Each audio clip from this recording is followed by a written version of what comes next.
Olá a todos, eu me chamo Lucas e você está no canal Restauração SA.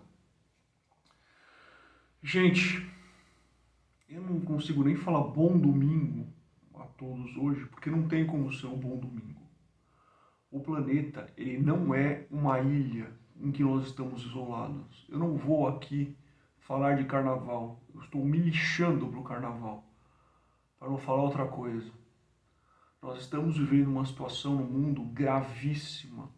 E não é uma guerra onde há interesses de dois lados, como estão tentando colocar aí de forma distorcida na imprensa. É um massacre.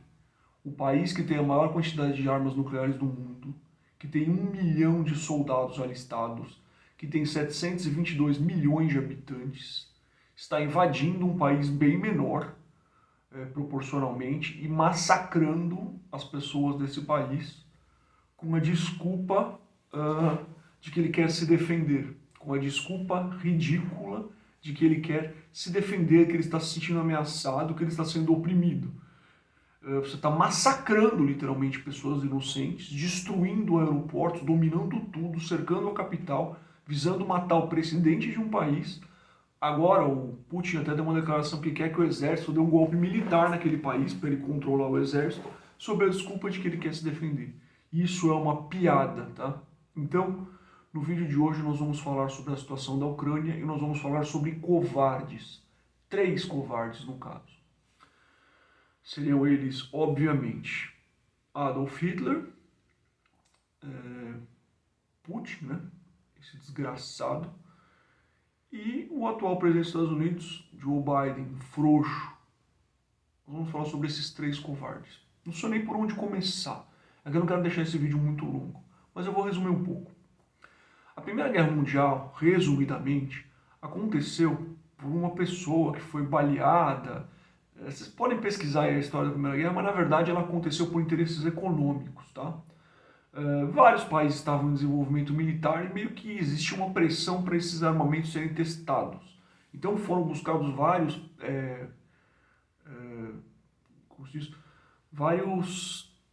motivos, tem um termo mais correto, mas basicamente foram buscadas várias desculpas para o conflito acontecer. Ele ia acontecer de uma forma ou de outra. Mas o objetivo da indústria armamentícia de vários países era de testar toda uma série de tecnologias novas, só que isso passou um pouco do ponto e virou a Primeira Guerra Mundial. Tanto que os Estados Unidos teve uma interferência bem menor na Primeira Guerra se você comparar com a Segunda. Muito bem. Quando houve a derrota da Alemanha e dos países de um determinado lado da guerra, houve um exagero absurdo, desproporcional em relação às sanções. Até mesmo quem condena o nazismo, etc., reconhece isso.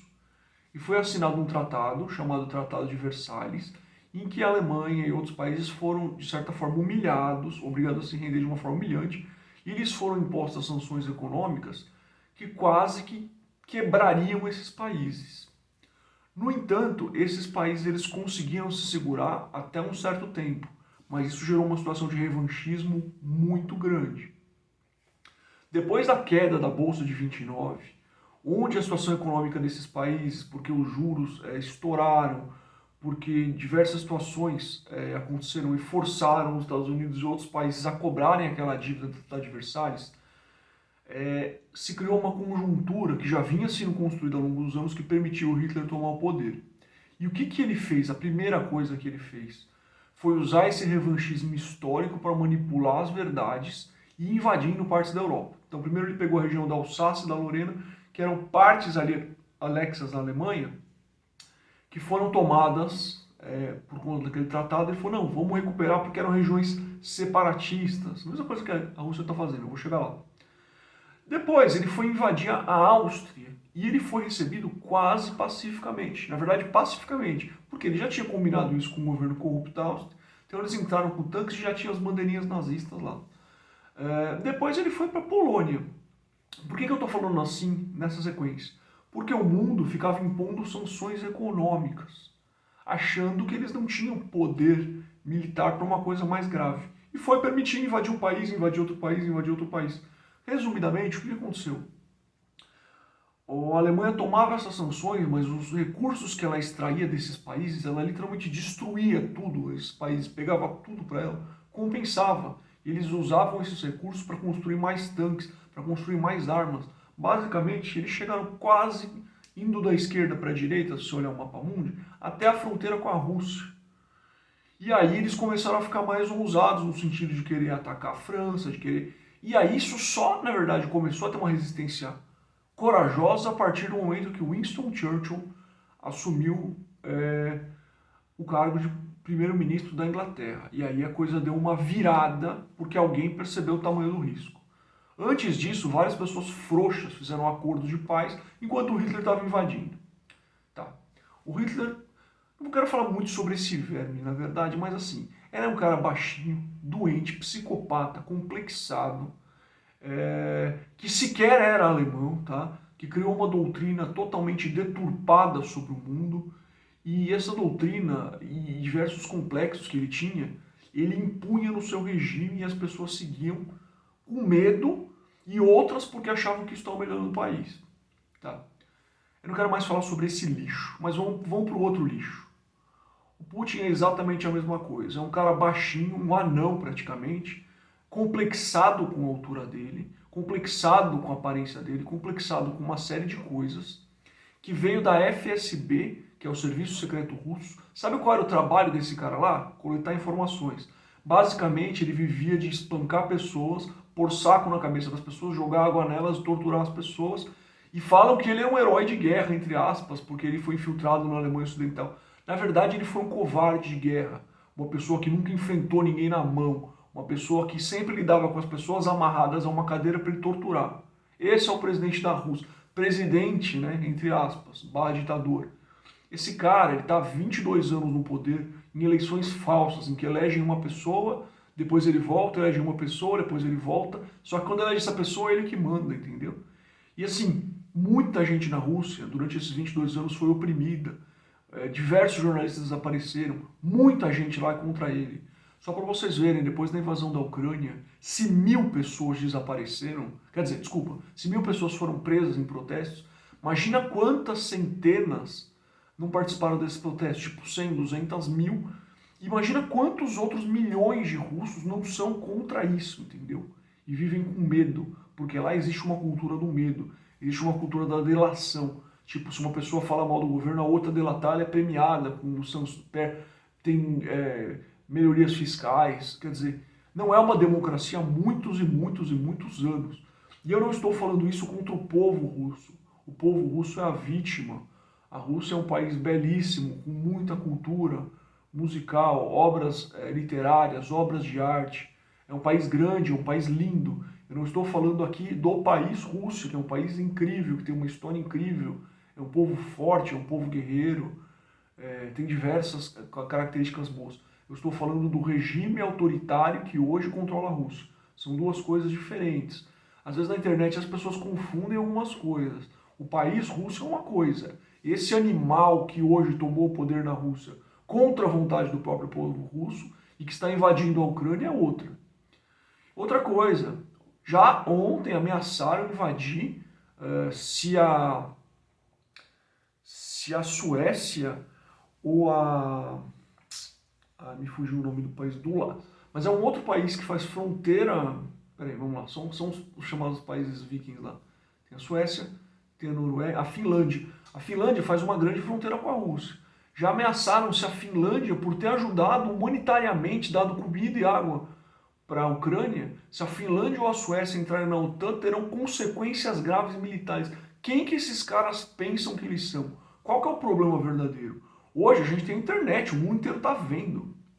Em tese, antes mesmo do ingresso, a OTAN já tinha que ter posicionado tanques em toda a parte que é ligada à fronteira com a OTAN e militarmente protegido essas pessoas. Eu não quero guerra nenhuma, eu não quero violência. Só que para você impedir um massacre, você tem que mostrar que você também tem poder bélico.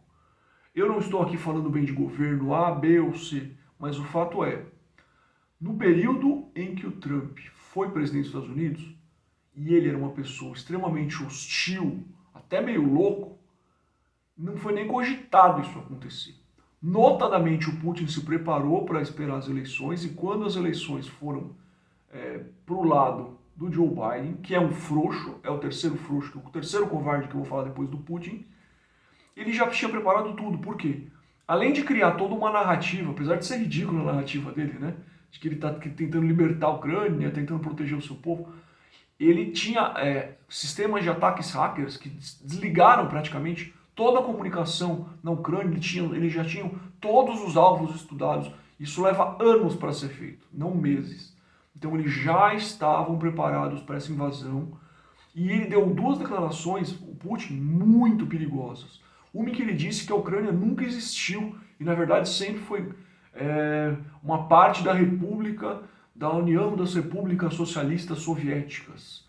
E depois ele deu a entender que tudo isso era uma essência só que ele tinha que preservar, quer dizer, um discurso de uma hegemonia genética muito parecido com o do outro animal lá, que eu não quero nem ficar falando o nome.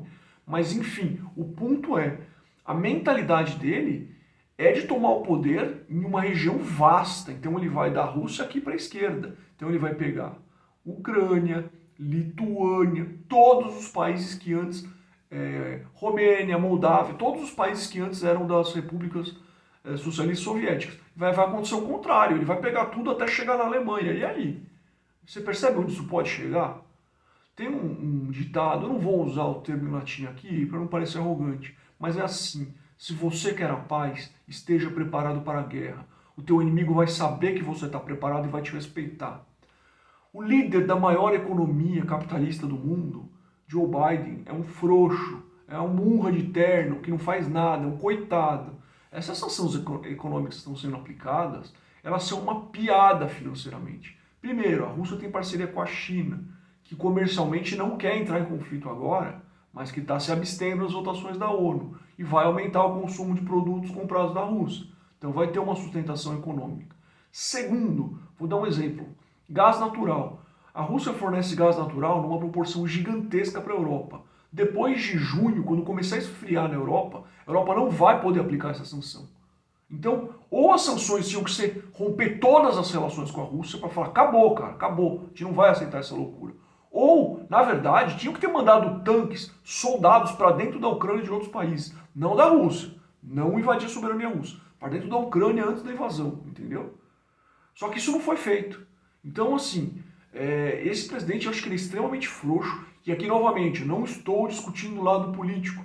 Eu acho que a própria Kamala Harris, que é a vice, a própria Hillary Clinton, teria colocado um tom completamente diferente, tá? E não é o que esse cara está fazendo. Então, eu acho que, assim, crianças estão sendo bombardeadas, pessoas inocentes estão escondidas no metrô, sem água, sem comida, pessoas estão fugindo. Gente, a gente está em 2022. Como que a gente vai aceitar essa merda calado? Uma coisa que eu pensei, assim, em fazer, é que eu não tenho nenhum poder, eu não sou ninguém, eu acho que esse vídeo não vai chegar em nenhum youtuber famoso. É tipo levantar uma hashtag, tipo hashtag Putin Hitler. Só isso. Ou Putin is Hitler. Tudo junto. E tipo, o mundo inteiro colocar isso no Twitter. Porque assim, ninguém vai conseguir atacar esse cara militarmente agora. Só temos frouxos no poder.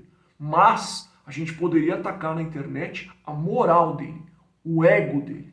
Isso seria bem legal mesmo. Porque é um cara complexado, é um cara doente, que está matando milhares de pessoas, e ele chegou a acusar de nazismo o presidente da Ucrânia, e o cara é judeu, tá ligado? Sendo que assim, aqui no Brasil, a gente existe esse fla-flu de esquerda e direita, essa dicotomia totalmente ignorante.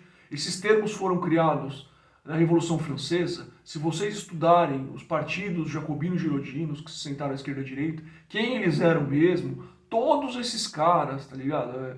Desde Jacques de Perroux até Robespierre, etc. Todos esses caras aí, eles eram da alta elite, entendeu? Dos dois lados e manipulavam massas diferentes.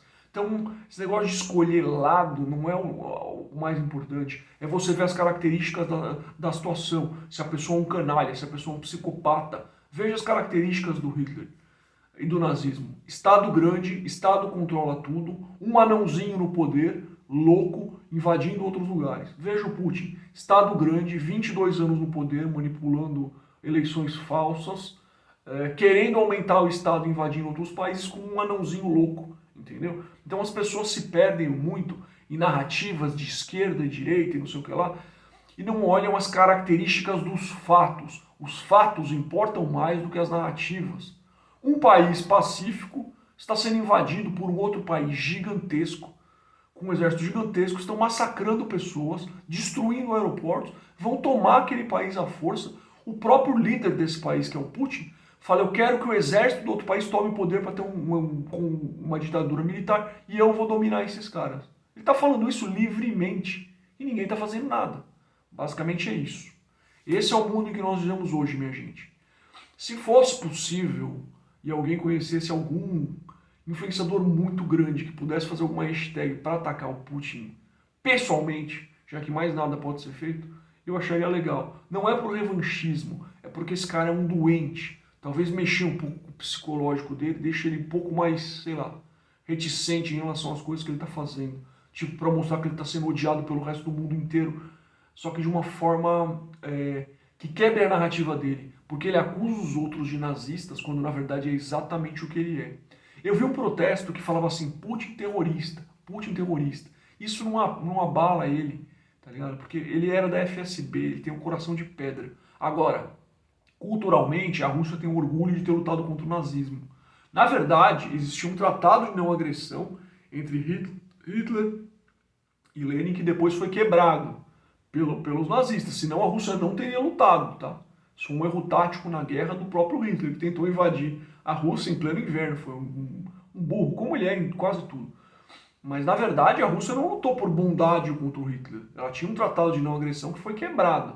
Mas os russos se orgulham disso historicamente. Então, você chamar o Putin de Hitler ou de nazista é uma coisa que ia pesar no ego dessa pessoa doente que ele é, entendeu?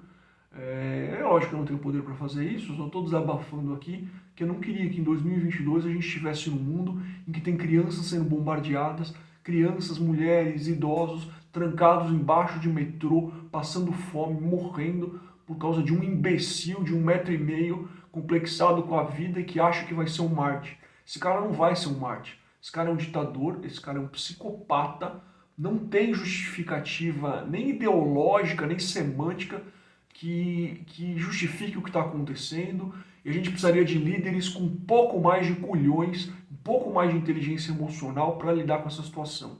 Eu não sou a favor de uma guerra, em hipótese alguma. Eu sou a favor de uma conduta que impeça que massacres aconteçam. Uma conduta tanto diplomática quanto impositiva. Infelizmente, estados precisam se impor contra covardes. Isso também não está acontecendo. Essa é a minha opinião. E eu vou deixar aqui 1 minuto de silêncio em homenagem aos que já faleceram.